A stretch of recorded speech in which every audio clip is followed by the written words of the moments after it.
Hey, did you cast your vote for Donald John Trump in this election yet?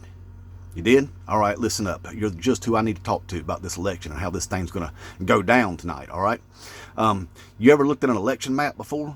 You know what I'm talking about, right? That map that shows a bunch of red out in the middle of the country and then it's surrounded by some blue all around the edges? You know what I'm talking about, yeah. Now, what that represents right there, that red is a bunch of dirt and a bunch of rocks is what that is. Whole bunch of dirt and a whole bunch of rocks, a lot less people living in those areas out there. I know it looks like a lot, but it's just land. And dirt and rocks, land, don't vote. People do, okay? Now, there are those blue areas that you're looking at there. That right there is a lot less dirt and a lot less rocks and a whole lot more people. And I'm talking millions of more people that live in those areas. See, and the people that live there amongst the dirt and the rocks, they tend to look the same and think the same and live in the past. They even have cowboy churches and things like that.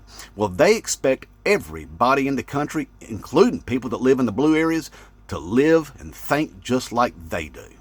Well, the people that live in those blue areas, they have all kinds of different communities of people, different cultures. They have little Chinas and little Italys and all kinds of things like that. And they celebrate each other's cultural differences and their diversity. They celebrate, they learn from one another. They respect one another. That's how you have a modern civilized society. Okay? Now, as those votes start coming in, they're initially going to start coming in from the areas from the dirt and the rocks. You want to know why that is? Well, because there's fewer people. And where you have fewer people, you have fewer ballots. When you have fewer of something to count, you can count that fewer faster. And you can report that number faster. So when the numbers start coming in, that's what you're going to see first right there is those numbers coming in from dirt and rocks, all right? Now in those blue areas where you got millions and millions more people, you got millions and more ballots. And whenever you have to count more of something, it takes longer to count that more of something, so it takes longer to report those numbers. So initially, what you're going to see is all those numbers coming in for Donald John Trump. And you're going to sit there and think, Donald Trump is running away with this election. And then all of a sudden, you're going to start seeing Kamala Harris gaining on him, and then blowing him out. And then you're going to be out there screaming, it's a rigged election, it's a rigged election. No, I just explained to you how it works, all right?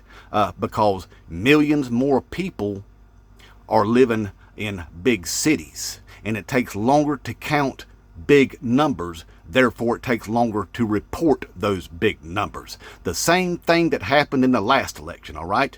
Now, whenever Donald Trump gets out there on the TVs and starts claiming victory before the votes are even being counted, I want you to remember what I just told you, and I think you know it already, okay? And the way it ended up last time, 1,600 people got their behinds locked up in jail because of Donald Trump's big lie. Don't let yourself be the victim of that this time, all right? Inmate Trump, 2024.